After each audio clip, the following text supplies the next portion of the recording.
सर्वांना नमो बुद्धाय. जय भीम, जय भारत. मित्रांनो, कालपासून आपण पाहतोय ज्योतिराव फुलेंच्या जयंती निमित्त बऱ्याचशा ठिकाणी बरेचसे कार्यक्रम आयोजित करण्यात आलेली आहेत, केली पाहिजेत. ब्राह्मणेतर चळवळ जगली पाहिजे, वाढली पाहिजे आणि ती मोठीसुद्धा झाली पाहिजे, यामध्ये दुमत नाही आहे. काल पिंपरी चिंचवड महानगरपालिकेने तशी ती दरवर्षीच साजरी करते ज्योतिराव फुले आणि डॉक्टर बाबासाहेब आंबेडकर यांची संयुक्त जयंती पिंपरी चिंचवड महानगरपालिकेच्या माध्यमातून लाखो रुपये खर्च करून दरवर्षी साजरी केली जाते आणि तशी ती यावर्षीसुद्धा साजरी होत आहे. स्पेसिफिकली पिंपरी चिंचवड महानगरपालिकाने आयोजित केलेल्या जयंतीचाच मी उल्लेख का करतोय याचं सुद्धा कारण मी तुम्हाला सांगण्याचा प्रयत्न करणार आहे. मुळात हा माझा व्हिडिओच त्याच्यासाठी आहे. सर्वात महत्त्वाचा विषय असा आहे की ज्योतिराव फुलेंनी केलेल्या समाजसेवेला अभिवादन करायला काही हरकत आहे असं मला वाटत नाही. त्यांचा आदर आणि सन्मान झालाच पाहिजे. पण ज्योतिराव फुलेंचा आदर आणि सन्मान करत असताना ज्योतिराव फुलेंचा आदर आणि सन्मानाच्या आडून ज्या खोट्या गोष्टी पसरवल्या जातात, जो खोटा इतिहास पसरवला जातो, बाबासाहेब आंबेडकरांना ओढून ताणून ज्योतिराव फुलेंच्या चळवळीशी जोडण्याचा फार मोठ्या प्रमाणामध्ये प्रयत्न महाराष्ट्रामध्ये मागच्या काही वर्षापासून चालू आहे. खरं तर यावर स्वतःला बुद्धिस्ट म्हणून घेणाऱ्यांनी, ज्यांना डॉक्टर बाबासाहेब आंबेडकरांनी 14 ऑक्टोबर 1956ला बौद्ध बनवलं, त्या विचारवंतांनी, लेखकांनी, साहित्यकांनी, गीतकारांनी, प्रबोधनकारांनी बाबासाहेब आंबेडकरांच्या चळवळीबद्दल, बाबासाहेब आंबेडकरांचं होणाऱ्या विकृतीकरणाबद्दल, बाबासाहेब आंबेडकरांच्या सांस्कृतिक लढ्याबद्दल आजपर्यंत कधीच ठोस भूमिका घेतलेली जाणवत नाही. त्यामुळं बाबासाहेब आंबेडकरांची चळवळ म्हणजे खिचडी झालेली आहे, पूर्णपणे खिचडी. तर बाबासाहेब आंबेडकरांची चळवळ ही खिचडी नसून तिला एक स्वतंत्र संस्कृती आहे, तिचं स्वतंत्र साहित्य आहे, तिचं स्वतंत्र तत्वज्ञान आहे, तिची एक जागतिक ओळख आहे. ज्या ज्योतिराव फुलेंच्या ब्राह्मणेतर चळवळीशी आपण बाबासाहेब आंबेडकरांना जोडतो, त्या ब्राह्मणेतर चळवळीला अर्थात सत्यशोधकी चळवळीला माझ्या मते तरी पुण्याच्या बाहेर कोणी ओळखत नाही. पुण्यामध्ये चालवलेली सत्यशोधकी अर्थात सार्वजनिक सत्यधर्माची चळवळ असेल किंवा ब्राह्मणेतरांची चळवळ असेल, ही चळवळ बाबासाहेब आंबेडकरांसोबत जोडून बाबासाहेब आंबेडकरांनी उभं केलेली बुद्धाची वैश्विक चळवळ संपवण्याचा कुटील डाव ज्योतिराव फुलेंच्या आडून फार मोठ्या प्रमाणामध्ये चालू आहे. काल मकरंद अनासपुरे पिंपरी चिंचवड महानगरपालिकेच्या स्टेजवर बोलत असताना बोलून गेले की बाबासाहेब आंबेडकर ज्योतिराव फुलेंच्या मार्गाने गेले. मुळात मला मकरंद अनासपुरेसह महाराष्ट्रातल्या सगळ्याच ब्राह्मणेतर चळवळीत काम करणाऱ्या विचारवंतांना, साहित्यिकांना, तत्ववेत्यांना आणि स्वतःला ब्राह्मणेतर चळवळीचे वारसदार म्हणून घेणाऱ्या सत्यशोधकी लोकांना हा प्रश्न विचारायचा आहे. जर बाबासाहेब आंबेडकरांनी ज्योतिराव फुलेंची चळवळ चालवली असती किंवा ज्योतिराव फुलेंचा वारसा चालवला असता, तर बाबासाहेब आंबेडकरांनी सार्वजनिक सत्यधर्म हा मोठा केला असता किंवा सार्वजनिक सत्यधर्म ही ज्योतिराव फुलेंची चळवळ किंवा त्यांचा धर्म बाबासाहेब आंबेडकरांनी स्वीकारला असता. मुळात धर्म ही तुमच्यासाठी फार लहान बाब असेल, पण ती बाबासाहेब आंबेडकरांसाठी फार मोठी बाब होती. बाबासाहेब आंबेडकरांच्या धम्मदीक्षेमागं, बाबासाहेब आंबेडकरांच्या बौद्ध धम्म स्वीकारण्यामागं त्यांची वैश्विक चळवळ उभी करण्याची जी चिकित्सा होती, जी धडपड होती, ती फार मोठी होती. त्यामुळं बाबासाहेब आंबेडकरांना जर फुलेंचा वारसा चालवायचा असता, फुलेंची चळवळ चालवायची असती, फुलेंचं सार्वजनिक सत्यधर्म चालवायचा असता किंवा फुलेंची ब्राह्मणेतर चळवळ चालवायची असती, तर पहिली गोष्ट बाबासाहेब आंबेडकरांनी हिंदू धर्म सोडला नसता. कारण ज्योतिराव फुलेंनी हिंदू धर्म सोडलेला नाही, ज्योतिराव फुलेंनी त्यांची जात सोडली नाही. म्हणजे जात आणि धर्म न सोडता चालवली जाणारी चळवळ, ती पण फक्त ब्राह्मणांना टार्गेट करण्यासाठी, अर्थात ब्राह्मणांच्या साखळदंडातून लोकांना मुक्त करण्यासाठी चालवली जाणारी चळवळ म्हणजे ब्राह्मणेतरांची चळवळ आहे. पण बाबासाहेब आंबेडकरांनी जी चळवळ उभी केली ती मुळातच इथल्या धर्मव्यवस्थेला चॅलेंज देणारी चळवळ उभी केली. या देशातील ज्या समस्या आहेत ह्या सगळ्या धर्मातच आहेत. धर्मातून उत्पन्न झालेल्या या देशातील समस्या जर उद्ध्वस्त करायच्या असतील तर पहिले तो धर्म उद्ध्वस्त केला पाहिजे. ही बाबासाहेब आंबेडकरांची जातपात तोडक मंडळातील भाषणातील सुरुवात आहे चळवळीची त्यांच्या. त्यामुळं ज्योतिराव फुलेंचा वारसा बाबासाहेब आंबेडकरांनी चालवला म्हणणं हे फार चुकीचं आहे.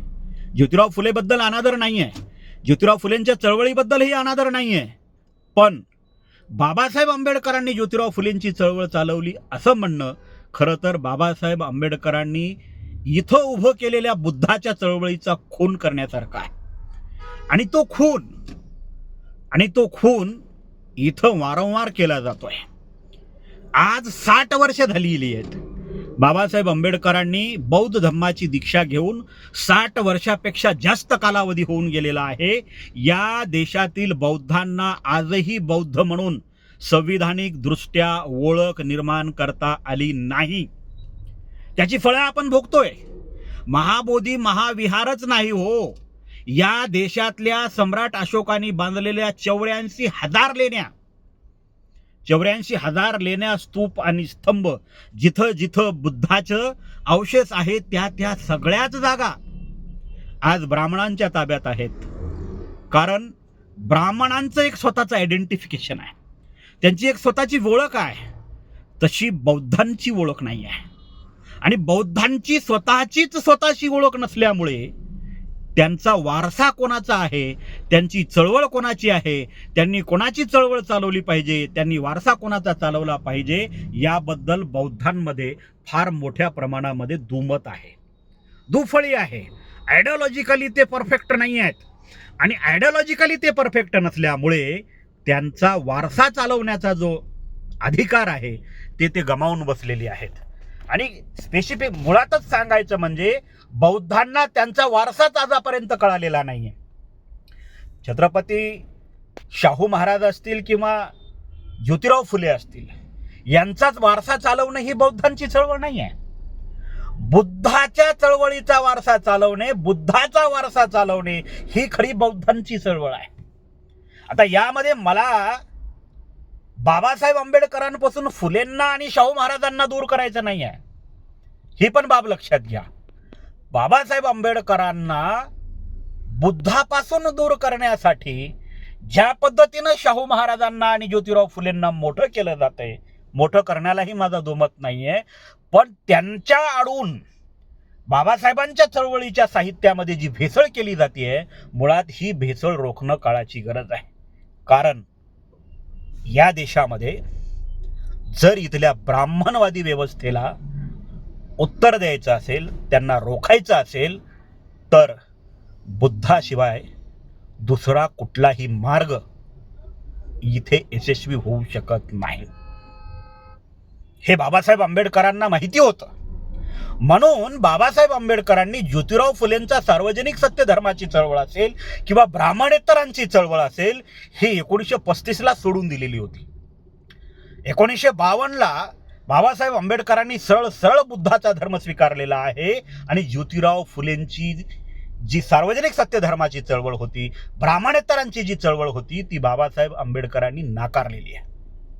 त्यामुळं हा जो सांस्कृतिक गोंधळ उभा करण्यात आलेला आहे आपल्या पुढं, हा सांस्कृतिक गोंधळ जर आपण आजच थांबवला नाही तर भविष्यामध्ये महाबोधी महाविहारासारखे याचे अनंत परिणाम या देशातील बौद्धांना भोगावे लागतील. हे मी बाबासाहेब आंबेडकरांच्या जयंतीच्या 1 दिवशी अगोदर बोलतोय, कारण हीच पक्की वेळ आहे.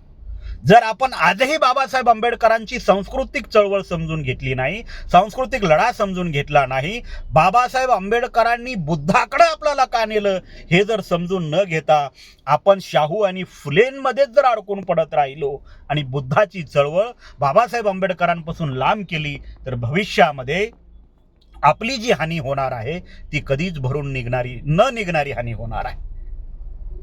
ज्या बुद्धाला 4,500 वर्षापूर्वी महाबोधी महाविहाराच्या जागेमध्ये ज्ञानप्राप्ती झाली, त्या बुद्धाच्या स्तूपावर, त्या ज्ञानप्राप्ती झालेल्या ठिकाणावर जर ब्राह्मणांनी कब्जा मारून बसला असेल तर भविष्यामध्ये ते कुठं कुठं कब्जा मारून बसू शकतात हे सुद्धा तुम्ही विचार करा. बाबासाहेब आंबेडकर यांच्या प्रती जे लिखाण केलं जात आहे ब्राह्मणांकडून, सोलापूरकरांसारख्या लोकांनी जे इतिहासामध्ये चुकीचे संदर्भ देऊन बाबासाहेब आंबेडकरांचं सुद्धा साहित्य विकृत केलेलं आहे, यावर सुद्धा फार मोठ्या प्रमाणामध्ये नवीन साहित्यिक आणि लेखकांनी काम करणं गरजेचं आहे. पण आमचे साहित्यिक आणि लेखक ब्राह्मणेतर चळवळीतल्या लोकांच्या पुस्तकांना प्रस्तावना देण्यामध्ये आता सध्या दंग आहेत. त्यांना बुद्धाच्या चळवळीवर रिसर्च करण्यामध्ये वेळ नाही आहे, कारण पैसा कमवायचा आहे. बुद्धाच्या चळवळीवर जर लिहिलं, बुद्धाच्या चळवळीवर जर रिसर्च केलं, बाबासाहेब, बुद्ध आणि चक्रवर्ती सम्राट अशोक जर तुम्ही सांगायला निघालात तर तुमची पुस्तकं बौद्धांशिवाय कोणी वाचणार नाही, है ना. म्हणजे धंदा 50%वर धंदा जर वाढवायचा असेल तर जग बदलणारा बाप माणूस सारखी इतिहासामध्ये, भूतकाळामध्ये, भविष्यामध्ये सगळीच भेसळ खिचडी करून टाकायची आणि काहीतरी स्फोटक 4-5 स्टेटमेंट द्यायचे आणि साळुंखे सारख्या ब्राह्मणेतर चळवळीतील व्यक्तीची त्याला प्रस्तावना लावली की धंदा चांगला आहे, धंद्याला भविष्य आहे. पण हा धंदा करत असताना इतिहासाचं, संस्कृतीचं, साहित्याचं, तत्त्वज्ञानाचं, स्पेसिफिकली आपल्या बौद्ध म्हणून ओळखीचं जे नुकसान होतंय ते कधीच भरून न निघणारं नुकसान आहे. त्यामुळं बाबासाहेब आंबेडकरांची जी चळवळ आहे, खरं तर मकरंद अनासपुरेंना मी हे सांगू इच्छितो, बाबासाहेब आंबेडकरांनी ज्योतिराव फुलेंची चळवळ चालवली नाही. ज्योतिराव फुलेंना आम्ही आदर्श मानतो आणि मानत राहू, त्याबद्दल कोणाच्या सर्टिफिकेटचीही गरज नाही. पण बाबासाहेब आंबेडकरांची ज्योतिराव फुलेंपेक्षा, ब्राह्मणेतर चळवळीपेक्षा, सार्वजनिक सत्यधर्माच्या चळवळीपेक्षा बुद्धाची चळवळ बाबासाहेब आंबेडकरांनी या देशातील लोकांना दिलेली आहे. आणि ज्यांना बुद्धाची चळवळ झेपत नाही, ज्यांना बुद्धाची चळवळ स्वीकारण्याची ऐपत निर्माण करता येत नाही, ते लोक बाबासाहेब आंबेडकरांना ज्योतिराव फुलेंच्या चळवळीशी जोडून खरं तर स्वतःचं हसं करून घेत आहेत. पण यामध्ये बुद्धाच्या, संस्कृतीचा, साहित्याचा, तत्त्वज्ञानाचा लोप होतोय हे सुद्धा बौद्धांनी लक्षात घेणं काळाची गरज आहे. अन्यथा भारतामध्ये बाबासाहेब आंबेडकरांनी बुद्धाचा धम्म पुनर्जीवित केला होता असा भूतकाळ सांगण्याची वेळ भविष्यातील पिढ्यांवर आल्याशिवाय राहणार नाही.